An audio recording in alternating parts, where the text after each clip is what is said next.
There was a director level opening at a company, and three people wanted it badly, visible in a way that carried through every interaction. One started CCing the VP on everything, turning routine updates into performance showcases. Another began contradicting people in cross-functional meetings, establishing dominance the way a dog marks territory. The third ran a quiet campaign, pulling allies aside and making sure credit was clearly assigned. For 6 weeks, they competed aggressively, burning favors, creating tension, making enemies, forcing people to pick sides, turning the environment into something heavier than it needed to be. And when the promotion was announced, it went to someone who had never once entered the conversation. A senior manager who spent those same 6 weeks being useful, staying measured, and never signaling intent, who became the safest choice in a room already exhausted by visible ambition. Because by the time leadership evaluated the field, she was the only person without friction attached to her name. The three who fought openly had built cases for themselves. She built something harder to notice but easier to approve: the absence of a case against her.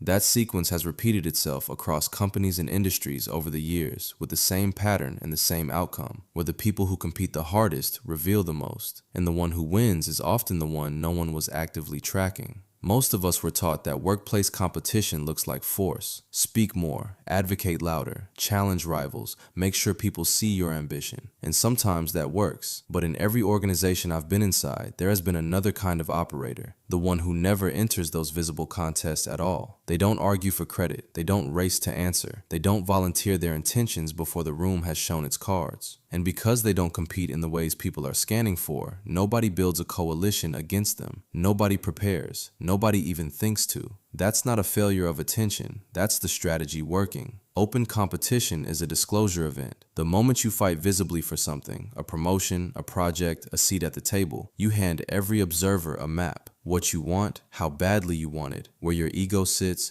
which rivals trigger you, what makes you rush. Every public battle is an involuntary confession, and the person who sits that battle out, they get the confession for free. They watch who over-explains, who panics when excluded, who needs to win publicly and goes to pieces when they can't, who burns political capital on a Tuesday argument nobody will remember by Thursday. You think you're demonstrating strength, you are generating intelligence for whoever is paying attention from outside the fight. And this is where it gets personal, because this is probably already happening to you. Think about the person in your office who seems easygoing, reasonable, not especially competitive, the one people vent to because they seem safe, the one who never trips the alarm that goes off when someone is clearly climbing. You've relaxed around that person, told them things, shared frustrations, named names. You did this because they didn't seem like a player. But consider the possibility that the reason they don't seem like a player is because that is the play. The person who looks least like a threat gets the most room, and the person with the most room is the one collecting information from people who've stopped filtering. That includes you. You handed it over willingly. You probably thought you were bonding. Never competes does not mean passive. These people want the promotion, the access, the influence. They just refuse to let those wants become visible, because visible desire in an office is a leash someone else gets to hold. The more openly you want something, a title, executive attention, ownership of a project, the easier you become to manipulate through that wanting. People can dangle it, delay it, trade compliance for proximity to it. The dangerous player learned this, probably the hard way, same as I did. So they stopped announcing what they wanted. And once you stop announcing, you stop being manageable through aspiration. So they let other people fight. And here is what those fights actually cost. Not energy, positioning.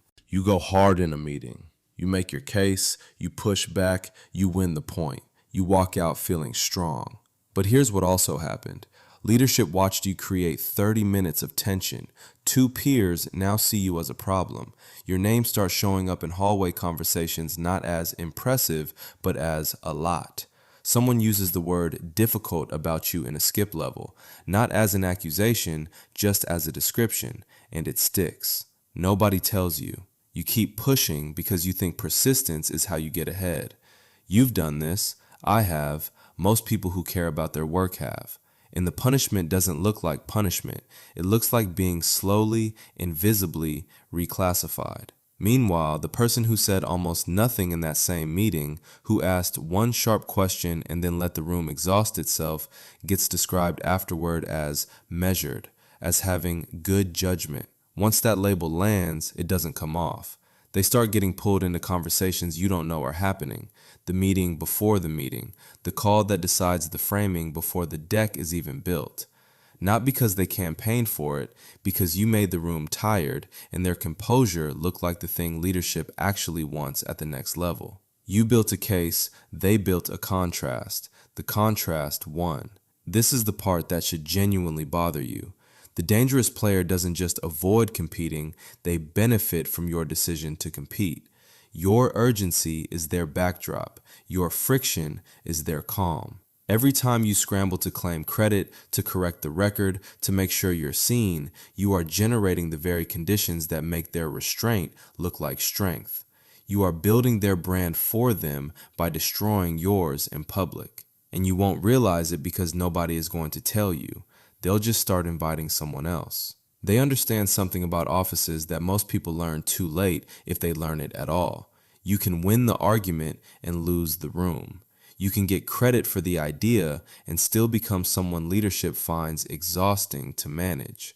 You can be right about everything and still become the person nobody wants on a sensitive project because your name comes with turbulence attached. I've seen people spend years building what they thought was stature, only to find out they'd built a record of friction that followed them into every room they weren't in. And the whole time, the person who wasn't fighting them was being trusted precisely because they weren't. This happens constantly. You've probably seen it and just didn't have a name for it. Now pay attention to the feeling of what I'm about to describe, because if I just gave you a list, you'd nod and forget it. There's someone in your office who is rarely at the center of any conflict, but keeps coming out of reorgs untouched.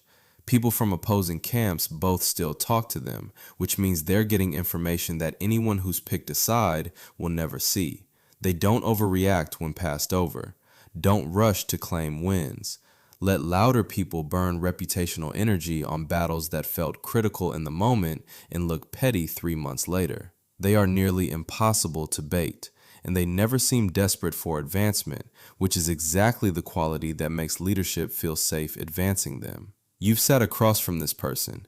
You may have thought they just weren't that hungry. You were wrong. They were hungry enough to know what hunger looks like when it's showing, and they wanted no part of that cost. Their absences are as deliberate as their appearances. They don't volunteer for doomed initiatives. Don't join overstaffed committees where credit gets diluted and blame gets concentrated. Don't wade into reactive email threads where everyone says too much, or emotionally loaded meetings where one wrong sentence follows a person for months. You were in every meeting trying to prove you belong there. They skipped the ones that didn't matter, and nobody held it against them. That gap in treatment should tell you something. Not entering the wrong contest is a bigger advantage than winning it, and most people never figure that out because they're too busy entering everything. They also let people tell on themselves, and people always do. When someone gets ignored in a meeting, the dangerous player watches how they react afterward. When partial information circulates, they watch who panics and fills the gaps with gossip. When a project goes sideways, they watch who rushes to assign blame before the body is cold. They learn who leaks under pressure, who gets territorial, who can be flattered into overcommitting, who falls apart without reassurance. You've probably revealed some of this about yourself in rooms where you felt comfortable. You didn't know anyone was keeping score. They were. Not because they're sinister, because the room hands out that information for free to anyone patient enough to collect it. Most careers don't get destroyed in one dramatic moment.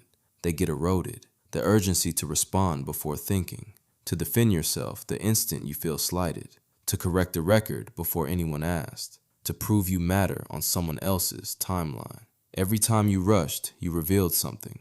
Every time they waited, they learned something. That trade has been running for years and you didn't know it. Speed belongs to the insecure. Timing belongs to the dangerous. And the dangerous player has been patient with you in ways you mistook for disinterest. Not every reserved person in your office is running this playbook. Some people really are just calm. But the player I'm describing, the one who figured out that obvious contests expose agenda, and exposed agenda invites resistance, they exist. And the reason they're almost impossible to counter is that you can't build opposition against someone who never gives you a reason. Everyone knows how to handle the bully, the shameless climber, the credit thief. Those people generate their own enemies just by showing up. But you cannot rally a response against someone who seems reasonable, never overcommits, and whose gains come not from what they do, but from what everyone else does in front of them. Their influence doesn't land in a moment you can point to. It accumulates,